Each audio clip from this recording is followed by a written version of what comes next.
ఒక్కసారి నమస్కారం చేస్తే చాలు ఆవిడ జ్ఞాపకం ఉంచుకుంటుంది.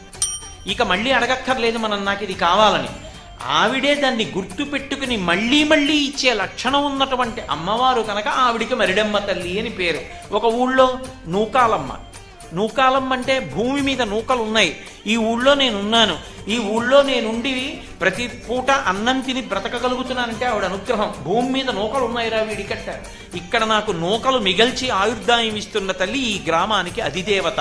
అందుకే ఎప్పుడైనా ఊరు విడిచిపెట్టి వెళ్లే ముందు గ్రామదేవతకి చెప్పి వెళ్ళాలి. మనసులో నమస్కారం చేసుకుని పొలిమేర దాటుతున్నప్పుడు, అమ్మా ఏదో ప్రవచనం చేయడానికి ఫలానా ఊరు ఎడుతున్నాను, తల్లి క్షేమంగా తీసుకురా అని చెప్పాలి.